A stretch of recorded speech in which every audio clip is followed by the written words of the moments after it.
Well, hello guys. You're listening to Beauty Bites with Dr. K, Secrets of a Plastic Surgeon, and today on the podcast it's all about the smile, the teeth. We have the teeth expert, the smile whisperer, Dr. Victoria Betzman in our office. Did I say your last name right? You said it right. It's Betzman, but most people call me Dr. V for that reason. So thank you for having me. Well, Dr. V and Dr. K, we're going to talk about the teeth. Yes. So give us a little background about yourself. I know you're a New Yorker. You come out to LA. She graces us once a month in LA. But what made you dive into studying dentistry and the teeth? Yeah, so like you said, I'm a cosmetic dentist. I'm based primarily in New York, but I do consider myself bi-coastal. I have patients here in LA that I see, and I go back and forth. We focus primarily on smile makeovers, something that we call, that you're probably familiar with, I'm sure, called dentofacial aesthetics. It's like, how does the smile really impact overall facial beauty? You know, what effect does your smile have on how your face looks? And I think, like we said earlier, that lower third of your face, that smile, is really probably one of the most overlooked features when we talk about facial beauty. You know, you had mentioned a good point about aging and the aging of the bone in the jaw, but the teeth age as well. You know, they lose volume. Teeth do age. Yes. What are some of the hallmarks? Like when you look at someone, probably go to the grocery store and you're like, oh, yeah, those are some aging teeth. Those are some good teeth. What are you seeing with aging teeth? Yeah, well, I would say, you know, interestingly, I think the smile and the teeth is probably one of the first places that aging shows up.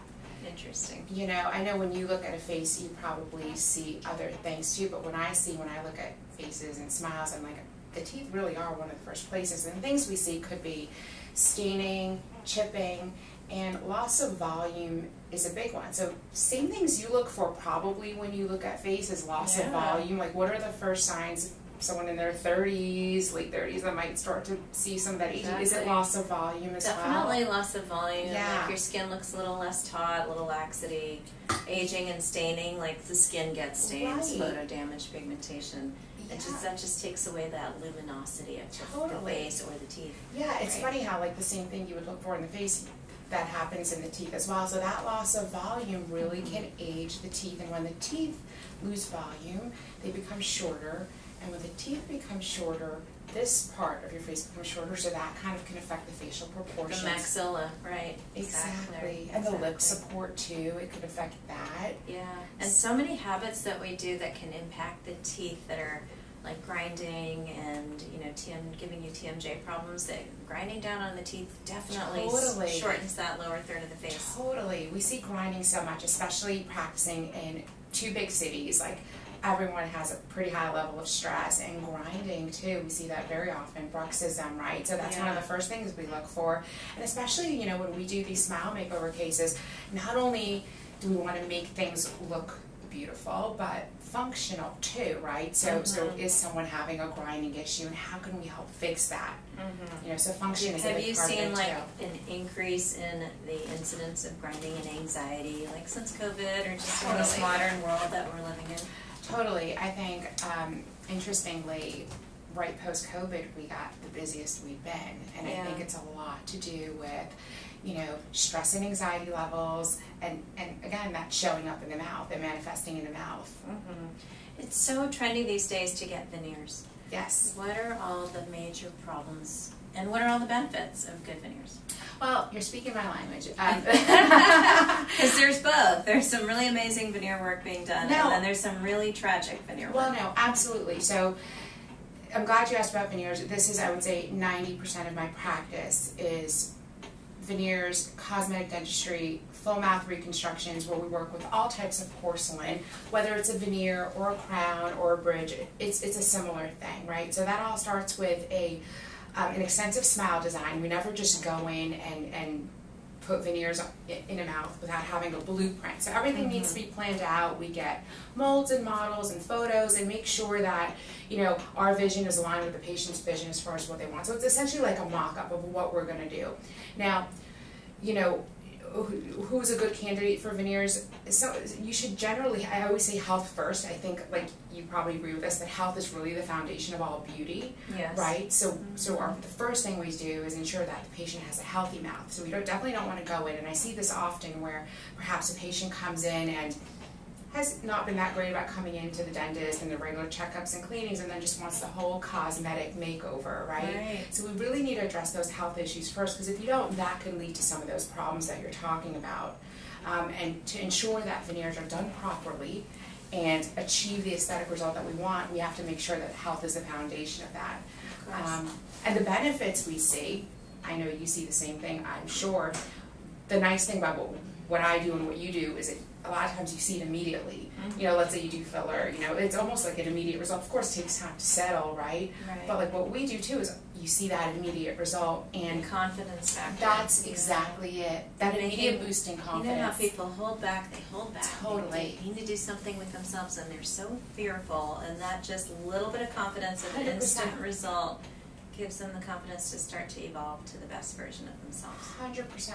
100%, and that's the nice thing about veneers, you know, that immediate, you see that immediate product, that immediate result, and this is kind of why I love what I do. I have a little bit of an art background. For me to see that visually right away, and for the patient to get that confidence boost immediately is amazing. It's life-changing. Yeah, totally. I think that dentistry in some ways is farther advanced, so much further advanced than facial aesthetics.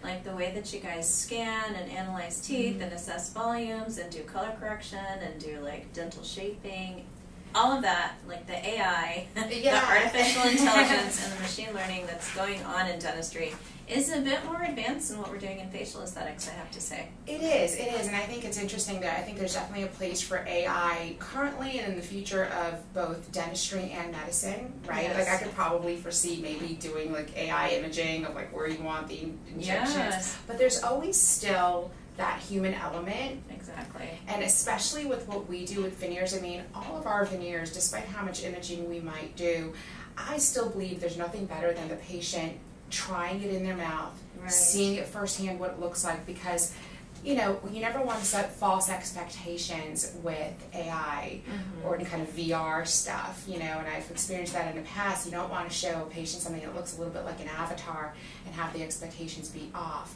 Exactly. I always believe in seeing it, feeling it.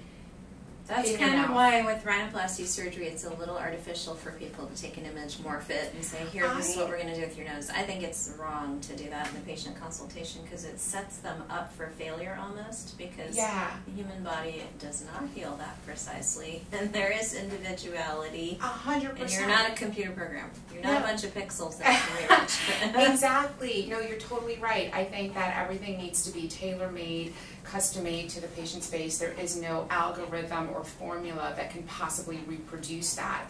You've got your aesthetic eye, the patient's got their goals, and while AI I think has its place, I mean there's always going to be that human element. Even the veneers that are made, for instance, the materials that we use in the mouth, you know, we don't put them through a machine. They're all handcrafted by our ceramist to get that artistry, to get that natural look, to not have them look opaque. So, so despite how much computerization, I mean, I still believe that there's always going to be that human touch. Element. Yeah. Because we've all seen veneers that look like little white chiclets. Like little pieces of gum, you know those chiclets, old-fashioned gum sitting in their mouth. Not everybody knows what chiclets are, but... Yeah, and I think those are probably machine made. Definitely. And I have seen a crazy trend for people going overseas to get veneer work done in Brazil or in Mexico. Like, what are your thoughts on that? Yeah, so that's interesting. I think, you know, we get asked that question a lot, right? Like, what do you think about going to Turkey or Brazil or Mexico? I have amazing colleagues all over the world that are so great at what they do. Yes. I mean, there are some fantastic cosmetic dentists and plastic surgeons all over, but I do think don't make your decision just based on price alone, because I think that's the biggest incentive for going overseas is the cost. If you're going to go overseas, it's for the quality of the doctor. The one thing I'll say is it's not my favorite thing to do, because when you come back and there are issues, then you need to find a new dentist or physician to take care of that. Very hard to adjust, and hard. Things need little tweaks sometimes. Things need tweaks, and we've had some patients come in with work done overseas or in other countries, and they don't have access to their dentist, and then we have to take over the case. Yeah. So it becomes a little complicated. It's challenging. Totally. You mentioned the fact that teeth and health are so interrelated. There are a lot of studies done right now that show that the bacteria that affects the gums actually is implicated with cardiovascular health, and that taking poor care of your gums and having chronic gingivitis can definitely lead to more plaque formation and kind of poor cardiovascular health. What are your thoughts on that? I think there's a huge correlation between oral health and systemic health. I think that's one of the most overlooked factors. I think historically the mouth has sort of been like the lone ranger in the medical space. Yeah. You know, dentistry has always been kind of off to the side, but I really think it's important to talk about that integration of dental and oral health with systemic health. You know, not only is it linked to cardiovascular health, but also there are studies that show that it's linked to things like Alzheimer's and cognitive health too. Yes. So it affects your mental health as well. Definitely. Yeah. So you graduated high school like a baby at age 16. I did. And then you have a very fast-moving pace in attaining your career goals. So yes. What has motivated you as a woman in dentistry to pursue so much excellence so fast? Thank you for saying that. I think that my biggest motivating factor is, yes, achieving excellence, but also I feel like when I know what I want, I kind of just go for it. So yes, I did graduate at 16, and then I did a 6-year. You're making me rewind the camera. I'm like, okay, we're going years back. What did happen back then? Yeah, so then I did a 6-year BS DDS program with NYU, so that left me graduating at like 22. So I was the youngest in the class, which had its own set of interesting issues to deal with. But you know, look, I think everyone has their own trajectory and their own life path, and if you know what you want to do, you go for it. But if it takes you a little bit more time, I think that's okay too. You know, that there's no need to absolutely rush. But for me, that's kind of what worked, and sort of allowed me to navigate my career in dentistry and sort of find my own path. I started working as an associate for several dentists who were amazing, and throughout that I did a lot of training in cosmetic dentistry. We don't really learn this in dental school, so I did a lot of like post-grad training and had some great mentors. And then soon realized, you know, the practices that I was working in, while they were wonderful in their own way, didn't really reflect my vision for a practice or the way I wanted to practice. And so then I started my own practice when I was in my 20s, which is also another interesting, you know, being kind of thrust into entrepreneurism, or you know, being an entrepreneur, and starting solo, and that itself was a journey too, and just finding my own way there in what at the time was a pretty male-dominated field. Now we've got a lot of women representing, but you know, it's been an interesting journey. But you know, I just want to highlight that I think everyone has their own path, and if it takes people a little more time, I think that's perfectly fine. You never know when you're gonna get set on the right course. That's true. I think as the more you learn about yourself, the more you understand. You have to respect the seasons of your life. 100%. And sometimes it's all about you, sometimes it's about having children or a marriage, and sometimes it's a career-focused thing, and I think that's so empowering. But yeah, I think acknowledging the men along the way that have been mentors for us. Yeah. I know you said you joined some practices, you learned from them. Me too. Because sometimes I feel like in the boss girl talk that we like leave those people out on the side. But I want to say like those male mentors were very helpful. And the ones that do mentor women, thank God for them. And the rest of them are all a bunch of assholes. I know.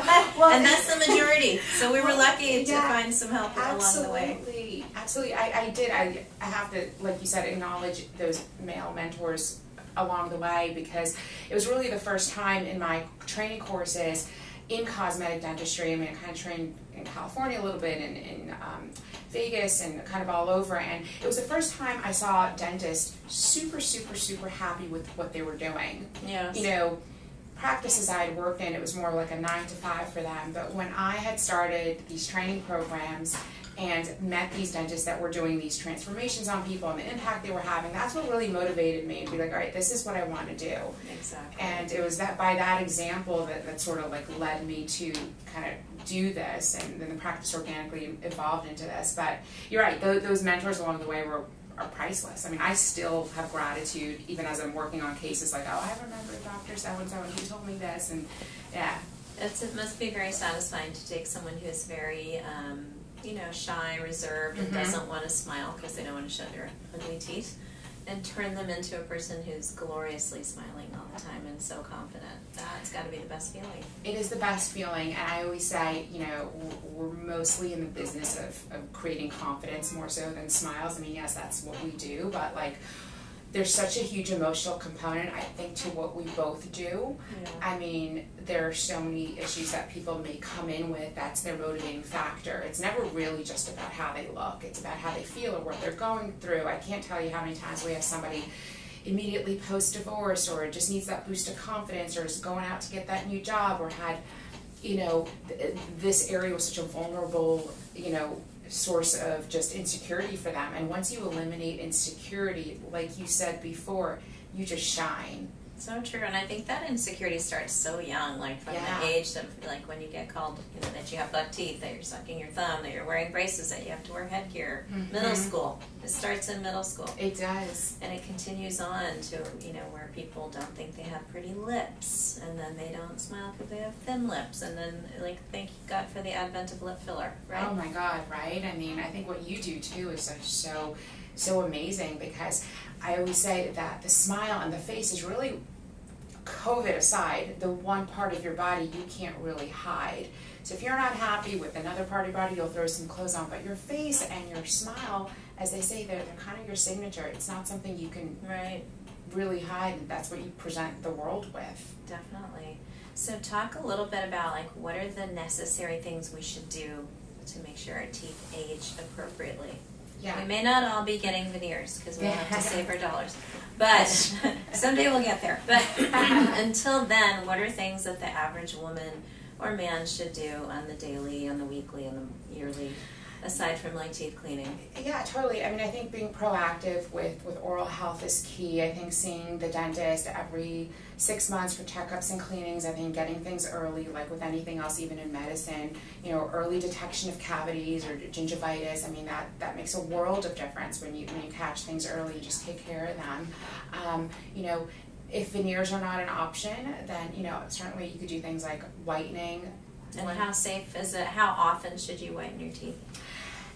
Should you, it's an elective thing, but if that's what you choose, like I'd say once a year. I get my teeth whitened more than that because obviously I work in my office, so I've got the machine right there. But I would say once a year. It's a pretty safe procedure. It's just hydrogen peroxide. It's 25% hydrogen peroxide that goes right on the teeth. If you've ever seen a Tide pen work, it's that same oxidation process of lifting stains off. I think it's one of the easiest, simplest things you could do for anti-aging. It's our most common procedure before people get married, for instance. It's just like the simplest thing you could do for that confidence boost.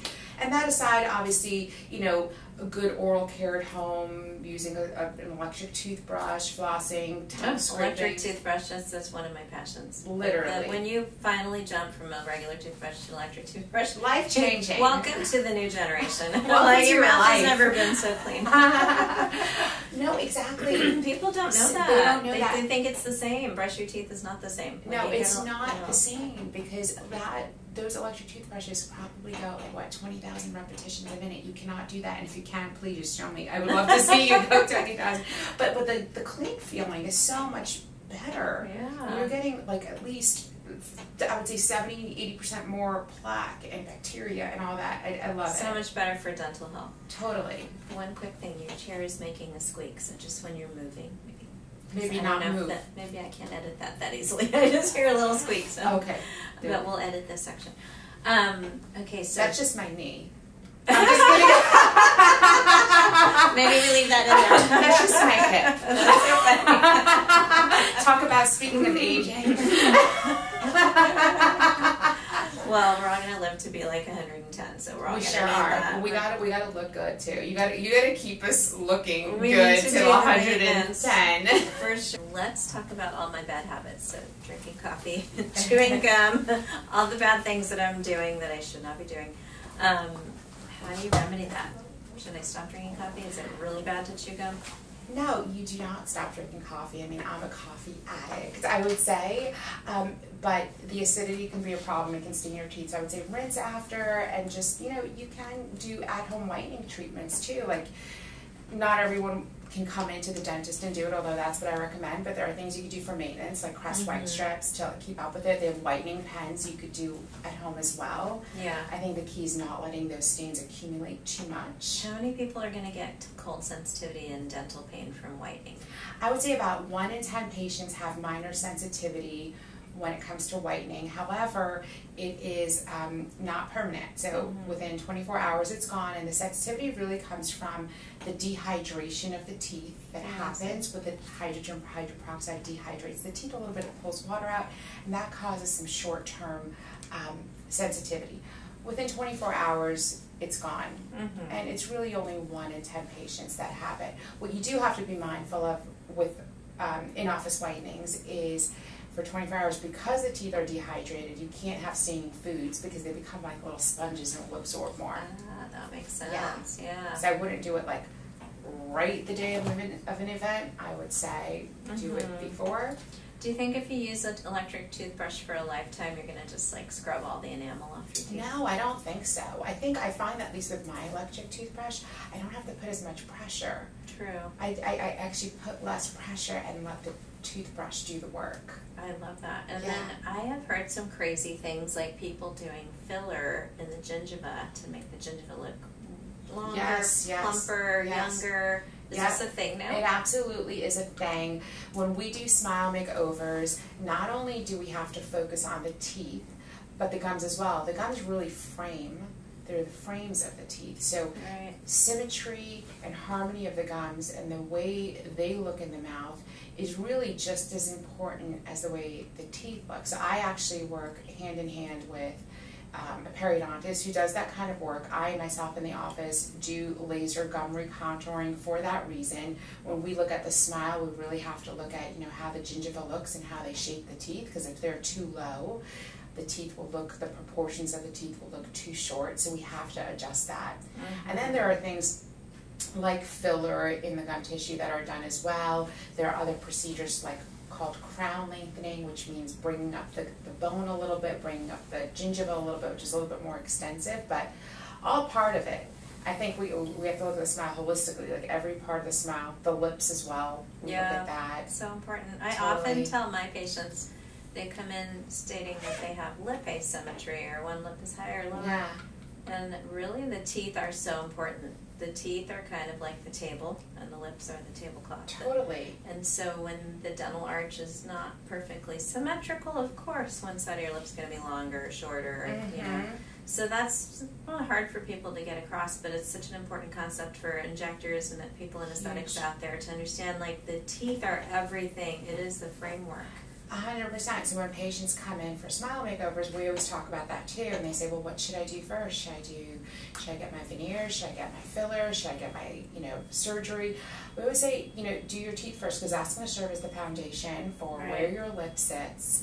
And if you do get other things like fillers, maybe you could do a little less and be more conservative with that. Once you have a good foundation and good lip support and good cheek support, which it does provide if we build out those buccal corridors on the side of the mouth, that will provide more cheek support. So for instance, if someone's thinking about a facelift or a mini facelift, or we would say do the teeth first, because that'll affect everything, where the skin sits and all that. So true. In fact, I've seen patients come in after they've had veneers done, and their entire lower face just looks better, almost like a little facelift effect. Yeah. Because that structural foundation then is there to support the way the skin drapes better. Totally. So important. So I really feel like this next decade in aesthetics is going to focus more on the bony framework of the face and less on the filler face, hopefully. Exactly, yeah. Hopefully we can be a little bit more conservative with treatments. And really, I think the interesting thing here is, like, the conversation that we're having is an integration of the specialties and looking at things holistically.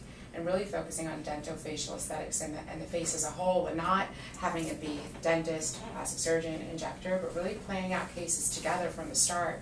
How fun would that be? My goodness, that's like from residency days, and yes, where we had like, for example, a tumor board, but you'd have people from each specialty coming in and working on the person as a whole. Exactly. That's what we should evolve to. We should maybe have patients where we do that are really looking for a full kind of makeover and really like plan it out from the start. I love that. Are there biostimulators that improve the health of the gingiva? Now we have collagen biostimulators for the face that grow your own natural collagen, so you don't have to use as much filler product. Yeah. Is there some like product for the gums? Not that I'm aware of, but potentially in the future. Potentially. Yeah. I mean, I know that there are my periodontist works with a lot of amazing materials where when he does surgery, he does grafts and things like that to kind of stimulate healing. How about with like PRP or stem cell growth factors? Are we seeing that used anywhere in the dentistry It's in conversation. Field? It's interesting you asked that, but yes, it's definitely in conversation for sure. I think this is part of how we're all going to evolve. Absolutely. If you're someone who's considering getting veneers, what are like the 3 or 4 big steps that you need to follow to get, in the right place? Yeah, so I think the first step of the veneer process would be to find the right cosmetic dentist that you're comfortable with, right? So that's one. I think that goes with any doctor with a procedure that's this involved. You want to be sure that the comfort level is there, that you've seen their work, and then you trust who you're going to. That's one. 2 is if a patient chooses to come see us, they would come in, we would do a full workup. We would plan everything out, meaning that we would assess what their goals are, and then together, come up with a blueprint for what their smile looks like with our lab, with our ceramist. Then it involves a longer 3 to 4 hour visit where we prepare the teeth. And the coolest thing about that is that patients wear temporaries for a couple of weeks, where it's almost like a trial smile.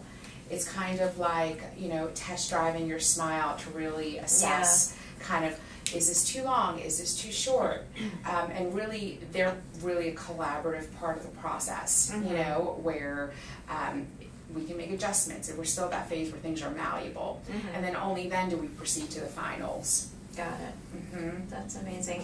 When you see people using Invisalign, we see that a lot these days. Yeah. Are there any negatives? Is this going to lead to any future problems down the road, or is it all positive? I think for the most part, I'll preface that with saying I'm not an orthodontist, but I have done Invisalign cases. I think it's only been positive. I think that it really prompts people to do orthodontia, because I don't want to say nobody, but many people don't really want to wear brackets and wires. Yeah.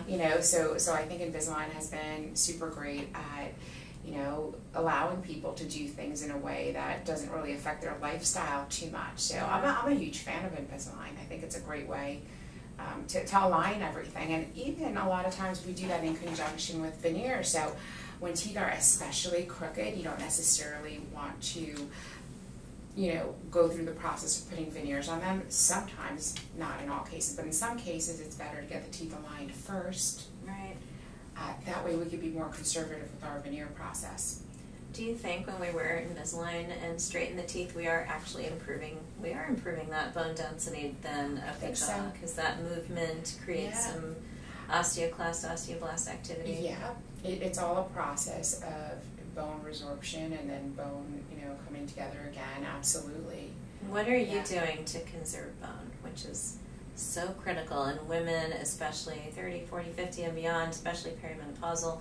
So much bone density loss and osteoporosis can happen of the jawbone, the gingiva, the teeth. Like, what should we be doing? Are you taking calcium every day? Are you just staying off the soda pop? Yeah, good questions. Yes, definitely taking vitamins and all that. I just do believe in what we talked about, that whole systemic oral health connection, and anything you do for your body is going to be good for your teeth, but especially the calcium, vitamin D, all that. Staying away from harsh sodas. This is sad because I gotta have my Diet Coke. Actually, can I tell you something? I was a Diet Coke addict. It is my favorite thing. Yeah. It is the first thing it's the first thing I order when I go anywhere. I don't really drink alcohol, but I drink Diet Coke, and I just love it. But I did find an alternative recently. Which is? It's called Olipop. Oh, okay. And it's not...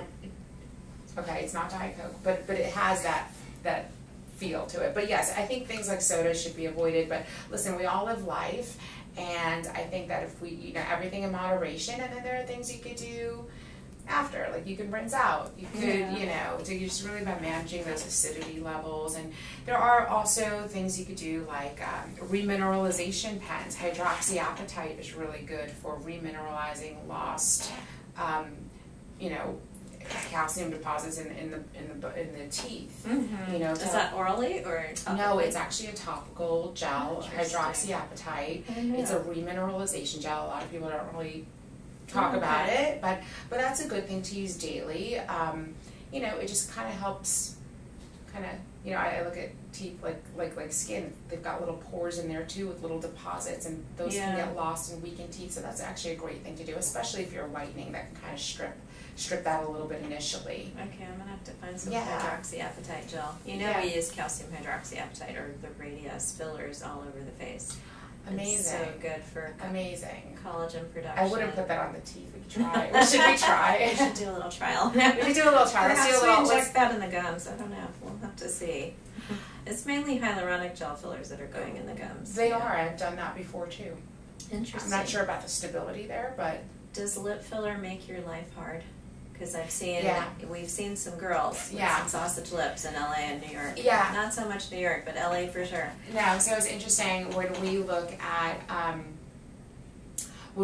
the face and we look at redesigning the smile. I mean, the lips really, just like the gums frame the teeth, the lips really frame the smile. Yes. So when lips are a little bit overfilled, it creates a shadow on the teeth, and the biggest complaint we got, the biggest thing that people say is my smile just gets lost in my face. You don't see my teeth. Right. And that's because the shadow of the lip now has created this overcast darkness on the teeth, and it's very hard to see them. So what we have to do at that point is get them to a place where they're stable with their lip filler, either get a little bit dissolved, or if that's where they're going to be and stable and not getting more fine, and then at that point we have to go a little bit brighter with color and make some adjustments to get a little bit more volume in the teeth, because to sort of compensate for the lips. Yeah, I think if people follow the trend,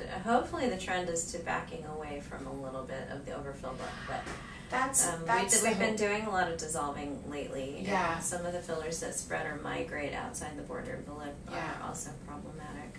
Yeah. Yeah, affecting kind of the cutaneous part of the lip and giving a filler mustache look. Exactly. So I'm seeing all that in our practice. I imagine in dentistry it really impacts the art of the result, because the teeth are hidden by that. Exactly, and I've had cases where lips have been a little bit larger, and so we've had to go quite a bit brighter with the color. Yeah. Because how else do you have a smile that pops if they're hidden behind the lips, right? And everything has to be cohesive. But we always say, get to a point where you feel like this is it. Like, you're gonna get it dissolved. Or we have patients dissolve the lip filler. They're reluctant to do so. We get the ideal aesthetics with the teeth. And then get the filler back, because now you've got more support and you can do less. That's great. I like that idea. Yeah. That's actually wonderful. Well, so you're in New York the majority of the time, then you come out to LA a little bit. Yes. And what are you passionate about doing outside of work? I love nature. I'm an earth sign, so I love nature. I love hikes. I love things like meditating. I'm not a huge going out type of social person with what we do, and I do appreciate my downtime. So I usually, when I have some downtime, try to just kind of go on a hike or spend time in nature. I love that. Yeah, the busier you are, the more you want seclusion. 100%. And just 100%. Relaxation. And then, do you have any life advice for women? It's always hard getting into entrepreneurship, but it's so fun to discover that you have an entrepreneurial spirit. Yeah. And any thoughts on how to succeed? Yeah, I think that when you look at your life, to always have a vision of your life with a grander purpose outside of yourself. When you do things just for yourself, it becomes feels a little self-serving to do things, but when you expand that vision and think about what bigger purpose you want to have, that really becomes the motivating factor. I mean, I think for me, my biggest motivating factor for success has been potentially one day or even currently the ability to give back in some way, and that's sort of my North Star always.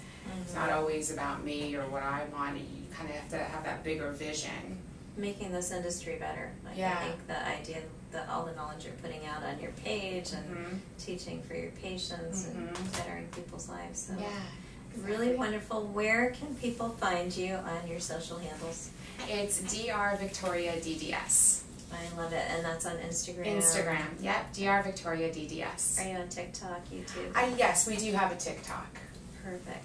Same handle. I'm going to come out and visit you in New York. Please do. I would love that. And in LA too. For sure. I love the idea of like more of this unified vision of dentofacial aesthetics, or facial dental aesthetics. I love that. And I love the idea of female doctors. You know, we were both talking kind of off camera that both of our practices, I would say, what would you say, 90% women are women. And I think there's just like a comfort level there, you know? So yeah, definitely reach out to a provider who you have a really good connection with, because there's so many out there. I would not choose someone that I didn't feel so comfortable with. It's a vulnerable thing to share your insecurities. Exactly. You're so fabulous. Thank you so much for coming on today. Thank you for having me. That's it for now, guys. Don't forget to find me on my Instagram. It's Beauty by Dr. K, DRKAY, and our website is the same, beautybydrk.com. That's where you can find our amazing skincare. I'm going to get you some of our lip plumper, our vitamin C, hyaluronic. Thank you. Can't wait to try hydroxyapatite gel. Yes. And all these tips and pointers, you guys. So many important things to take care of this lower face and the beautiful smile. Yes, absolutely. That's it for now, guys. Big smile. Stay beautiful.